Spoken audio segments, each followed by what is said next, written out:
Hi, Kevin Greene here. Welcome to Pathways to the Past.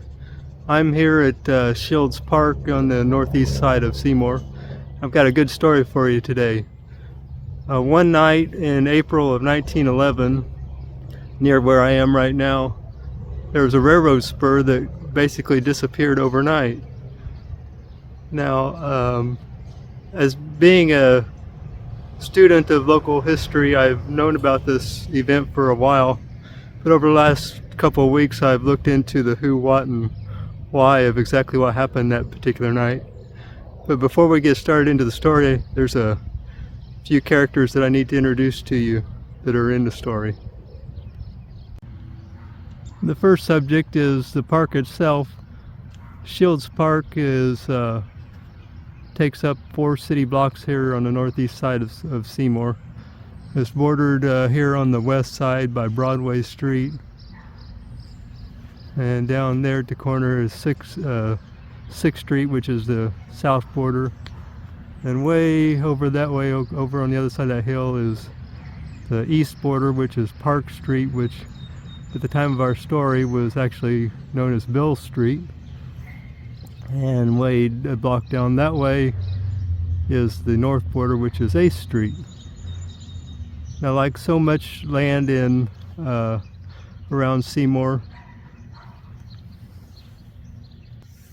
Shields Park was originally some of Meady Shields' property, and after he passed away in 1866, the land that he owned was divided up among his children, and the property that makes up the 4 blocks of Shields Park today was given, or parts of the land was given to 2 siblings, a brother and a sister of Meady Shields. I'm sorry, children of his, but they were a brother and a sister. Now, as it would happen, as the city would grow, usually they would have the property that they owned surveyed and marked off into building lots and sell it off to expand the city. And in 1885, the son, I think his name was William, that owned part of the property here at the Shields Park, was doing that. But the city approached him the night before the lots went up for sale because they were interested in purchasing the entire property that he had for sale at that time, because they were wanting a city park. So they made a deal, and that was the start of Shields Park in 1885. The rest of the 4 blocks that makes up the park today was part of the property that one of William's sisters owned, and she sold that part to the city 6 years later in 1891. So those 2 sales makes up what today is the Shields Park. But now at the time, it was the only park in Seymour, so it wasn't called Shields at that time, it was just called the City Park.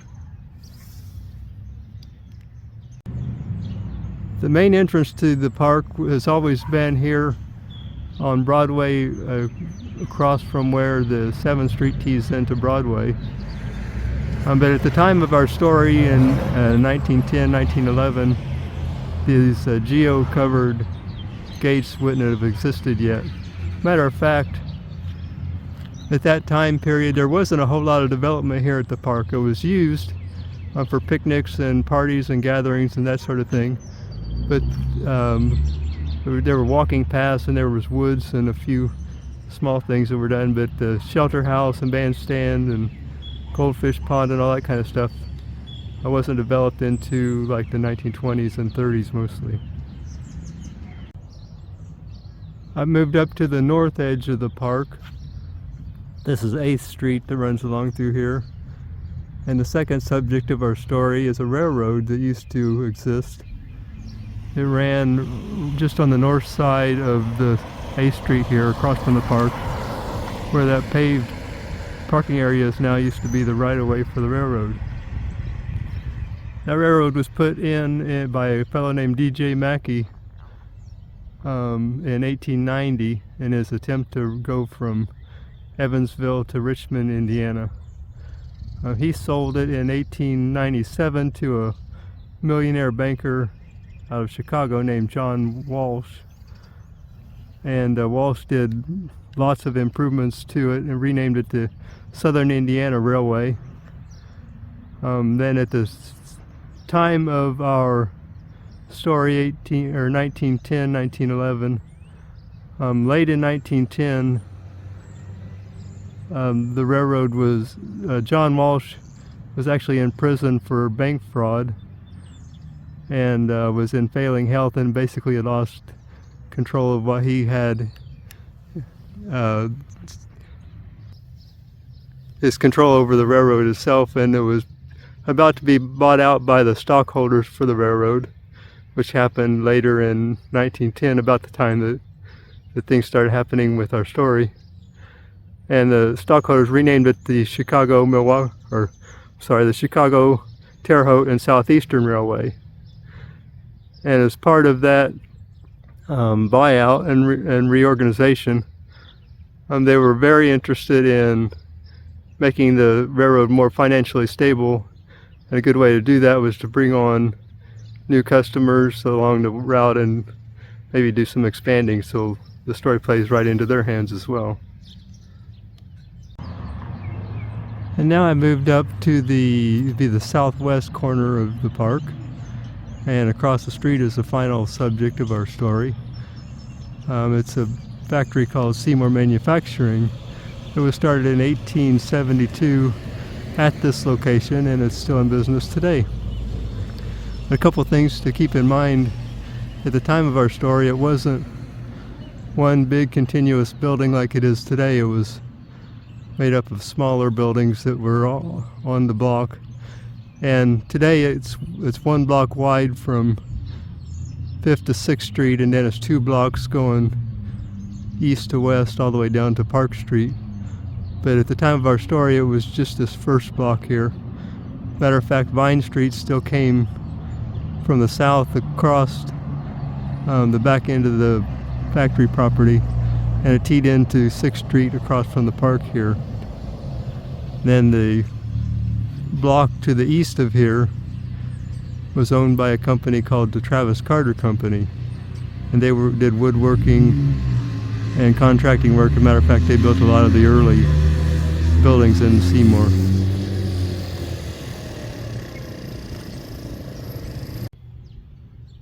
So on with our story.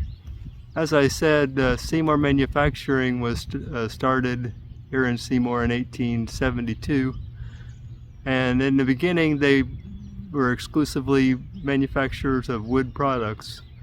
So they made handles for tools, just about any kind of tool you can think of, shovels and post hole diggers and that sort of thing.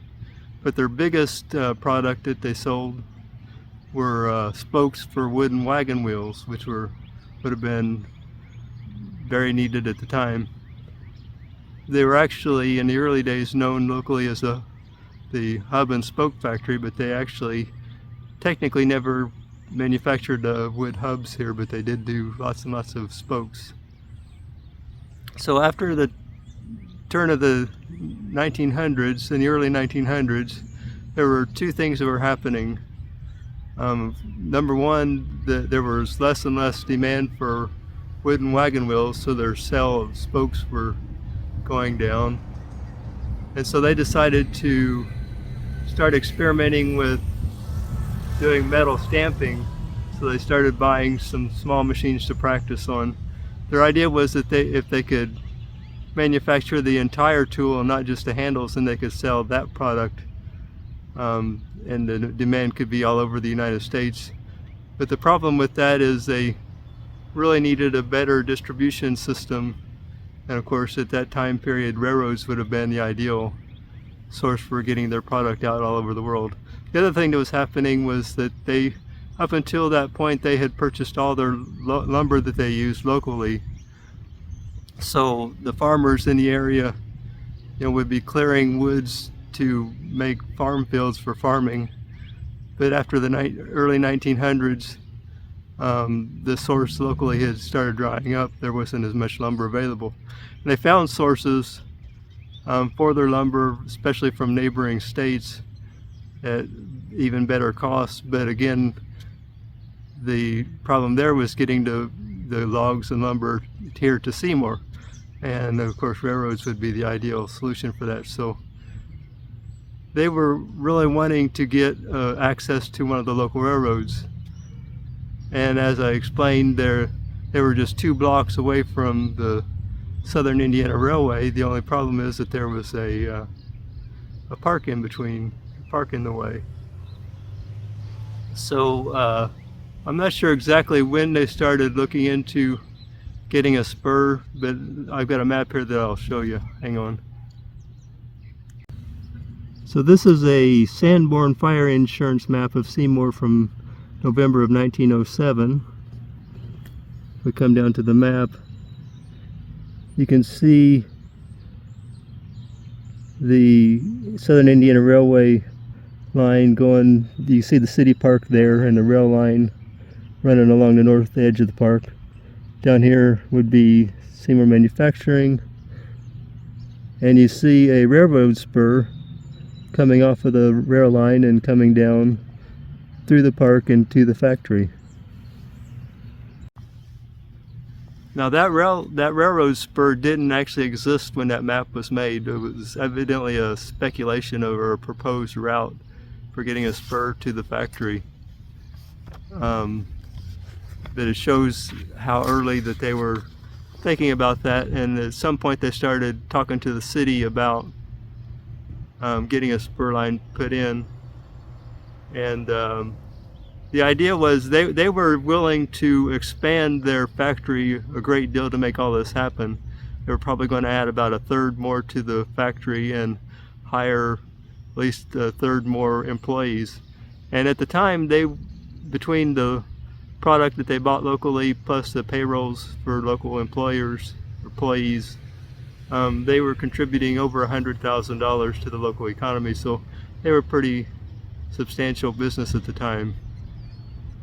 But the first that I can find in the papers of anything happening would be in September the 15th, 1910.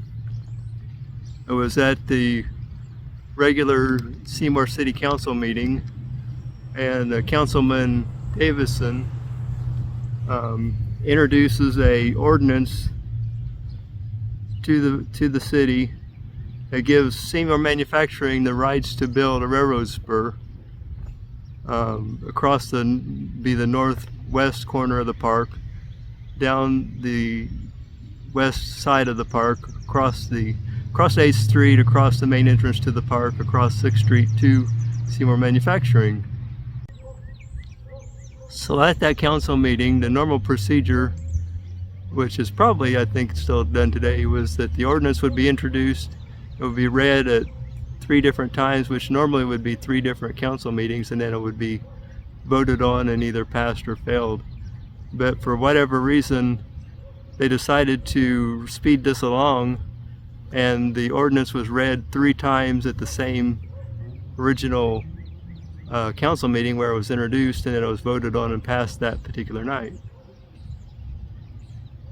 Now the next thing in the paper shows that a couple weeks later, probably the next city council meeting, the same Councilman Davison repeals that original ordinance that was passed in one night, and introduces a new ordinance, which is basically the same ordinance except it gives the rights to build the spur to the Southern Indiana Railway, who is the ones who would be building it in the first place. So I guess that was a technicality, but again, like the first time, it was read 3 times and passed in one setting. Now, if there was anybody concerned or opposed to the building of this railroad spur, I can find nothing in the papers about it, no mention of it, nothing seems to have been said about it until the next year in April of 1911, when things start getting pretty interesting, because on April the 11th, which was a Tuesday, 1911, the Chicago Terre Haute Southeastern Railway Company builds the spur track from their main line across 8th Street down the west side of the park, just like they had been given the rights to do, across the main entrance to the park, across 6th Street, and along the front, the west edge of the factory. It actually went all the way down just short of 5th Street. Now, where the spur was laid across the streets and the entrance, it would have been a grade crossing, so traffic could still cross the tracks at those locations. But immediately there was an organization called the Seymour Merchants Association who was upset about this event, and they adopt a resolution condemning the spur, and they form a committee looking into legal action that they might be able to take against the railroad. So that was Tuesday. On Thursday, in the paper, there's an article saying proceedings may be instituted tomorrow to stop further work on the railroad switch across the park. Then the next day on Friday, there's an interesting blurb in the paper that says contemplated action on the city park track matter was postponed by parties interested until Saturday. So there was something in the works about doing something concerning this railroad spur that was built. It seems that lots of citizens started coming forward and were condemning the fact that this railroad spur was built across the, especially because it was built across the front entrance to the main entrance to the park, city park. So on Friday, April the 14th, 1911, there was a normal meeting of the Seymour Board of Public Works, and concerned citizens attend that meeting and express their displeasure with the tracks being built along the front of the park. And it says in the paper that Chairman Davison, which I'm presuming is the same Councilman Davison that had the original ordinance passed through the city council meeting, contended that the track would not mar the beauty of the place. And then he proceeded, this is quoting the newspaper article, proceeded to hand the citizens who opposed the track a few hot ones of his own. He put these citizens in the undesirable class and never accomplishes anything and interferes with any project businessmen start. Some of the opposition was also classified by him with the hoodlum element, so probably not the best approach to addressing concerned citizens on a matter in the city. So that brings us to Saturday, April the 15th, 1911. Just before midnight that night, there were men started gathering at the park, probably real close to where I'm sitting right now. And they quietly gathered. There wasn't a lot of talk or much of anything going on. But they started gathering, and it's estimated that there was probably about 100 men that gathered. And right at midnight they set in using their own tools, and I can imagine they were probably using torches for light, so it was probably an interesting sight to see. But they worked quickly and started disassembling this railroad spur. They took it apart. Now this would have taken specialized tools, and rail, even with just a spur track, rail would be extremely heavy. But they worked quickly and quietly, and it's said that they stacked the rails and the ties up along Broadway and 6th Street and disassembled the spur that had been put in. Now around 12:30, there was a night watchman at Seymour Manufacturing who wasn't sure what to do, so he puts in a call to the local fire department saying that the factory was on fire. I guess he was wanting to try to get someone there to help. So the fire department at that time would have been in downtown Seymour, so I would imagine they would have came up 2nd Street to Broadway and came racing north on Broadway to get here. And I'm not real sure, I probably should have looked into this, but I'm guessing that at that time they still would have been using a horse-drawn steam pumper that they would have been pulling. But it's when they approached the park, they got to 5th Street, and they were met in the middle of the road by an armed, set of well-armed man. And so they stopped there, and that one person was quickly joined by several other armed men. And the firemen were told that there's nothing for them to see here, that they needed to turn around and go back to the station. So not having any weapons themselves, they decided to do that. They turned around, they said that they went down about a block and sat there for a little while just to make sure that there wasn't actually a fire going on, and then they went back to the station. About the same time, there were two Seymour police officers who were called to the scene, and they were actually in an automobile. And they were met with the same reception at the same street and ordered to turn around and go back the other way. But they didn't give up quite that easily. They made their way around through the neighborhoods to the east side of the park to try to get a back way in, but again were met with armed guards at that location and gave up and went back to the station. So it's said that by 1 o'clock they had finished up what they were wanting to do and dissipated. Also says that in the meantime there were interested citizens who wandered in to see what was going on, and they were ordered either to go back home or else to join in and help them in their deed, and said that some of them actually did jump in and help at the end there. So in 1 hour's time, basically they took up the spur track that was been put down. Now, looking ahead into newspaper articles later, it sounds like they didn't remove the entire spur. I'm sure they didn't take up the track along the front of the factory, and it sounds like on the north side of the main entrance that there was still track left there, and across 8th Street to the railroad spur that would have been still in place. But they certainly made the spur unusable to the factory, that's for sure.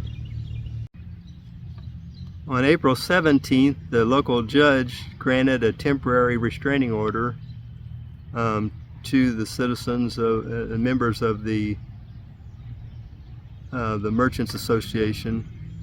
But he grants a temporary restraining order against the relaying of the tracks across the city park until a final hearing could be had in the injunction proceedings which had been filed. So they had filed legal action. Basically, they're saying that the laying of the tracks, that the city council, number one, had no right to grant the franchise in one sitting or in one meeting, and operating the track in the park would mar the beauty of the park, disturb the peace and quiet of the place, and endanger citizens, and impair and destroy its use as a park purpose. So it lists actually some local merchants that were the plaintiffs in the case, and it listed the railroad, the Chicago-Milwaukee Southeastern Railway, and Seymour Manufacturing as the defendants.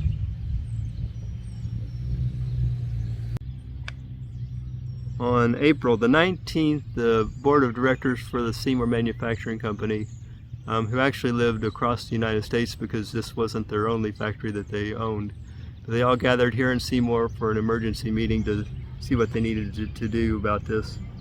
On the 24th, the temporary restraining order against the relaying of the track was made as permanent. So, and in that hearing, both Seymour Manufacturing and the railroad had nothing to say in their defense. And during this whole proceeding, Seymour Manufacturing especially continued to say that they just wanted access to the railroad spur for their expansion project, and they had no qualms against the citizens of Seymour and didn't want to make anybody unfriendly. Also, it's interesting to note that right after the October 1910 City Council ordinance was passed, it was stated in the paper just a few days later, a big article talking about the big expansion that Seymour Manufacturing was going to be working on and what they intended to do and all that stuff. So they had already started building their addition to the factory, which would have been going on at this time, and they were pretty adamant about the fact that this railroad spur was an important part of their expansion and that the city had granted them the rights to do so. So then on April the 15th, 1911, the roadmaster and the chief engineer of the railroad were in town working with the Merchants Association and other local businessmen to see about the possibilities of a new route for the spur track to the factory. So in early part of May, the Seymour Manufacturing Company, their board was working with both the Seymour Merchants Association and the Seymour Improvement Company committee, and working to see if they could find a solution to this dilemma that they all seem to have. They were coming up with ideas, so on May the 20th in the paper, Seymour Manufacturing comes out to say that they will remain in Seymour and continue with their expansion because they decided that they could run the spur track along the east side of the park down the middle of, today it's called Park Street, at that time it was Bill Street, and reach the factory from that direction. The problem with that is that as I mentioned before, the block to the east of Seymour Manufacturing was owned by the Travis Carter Company. There's lots of legal issues they had to come up with, and these two organizations in Seymour worked to come up with who would be purchasing what properties from who at what price, and then if it would be leased or sold back to Seymour Manufacturing, and all that kind of legal part that had to be done. In the latter part of May of 1911, there was actually a petition that was passed around amongst the citizens of Seymour, and the petition was basically to say that they would remove what was left of the spur tracks on the west side of the park and put it back in place along the east side of the park down the middle of Bill Street. So that petition was presented at the next city council meeting on May the 26th and was unanimously adopted. Adopted. So they're getting their spur track down the east side of the park, so all is going to be right in the world, but not quite so fast. In June the 13th, there was a remonstrance filed by the property owners along the east side of the park along Bill Street, saying that they don't want this spur down the middle of their street interfering with their traveling to and from their houses. But despite that, in July 21st, the city attorney was ordered to prepare the paperwork that needed for putting down the spur track.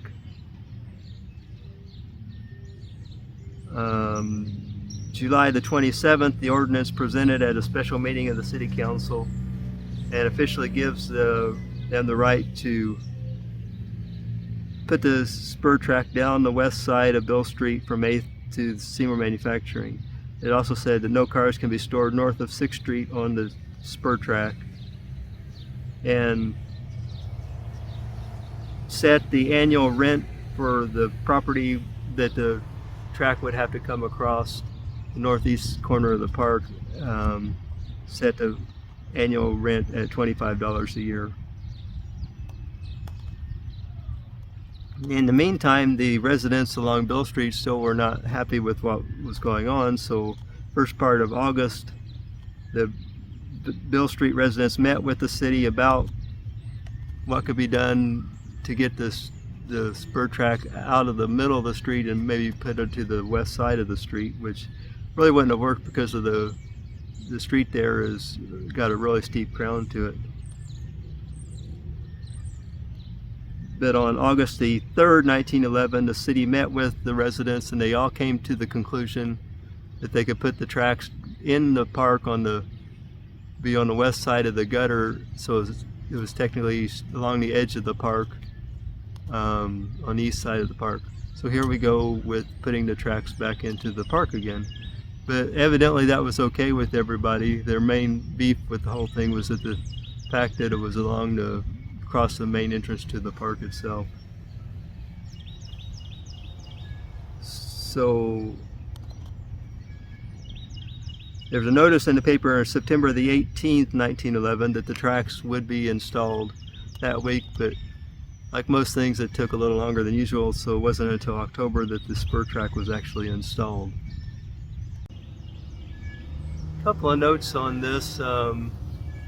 One, the actions of the citizens to take it upon themselves to remove the spur track on that Saturday night reminds me an awful lot of the methods of operations that was conducted back in the 1860s when the local vigilantes committee took it on their own to get rid of the Reno brothers and hang 10 members of the Reno gang in 3 different incidents. But if you read on those incidents, the way that they had positioned guards at corners of streets to keep people away from the scene is very eerily similar to what happened that night. Now there had been 40 some years between the 2 events, so I don't know that would have been the same people involved, but maybe the next generation of people. And then the other thing is I remember the tracks running along, it was a Milwaukee Road later, that I remember them running through along the north side of the park here in the 1970s. And I also remember the spur track still being in place, going through along the edge of the park, up against the curb, past the swimming pool. Now the track would have been put in first, and then the swimming pool built later up against it. But I never remember the tracks actually being used at that point, but I do remember them being in place.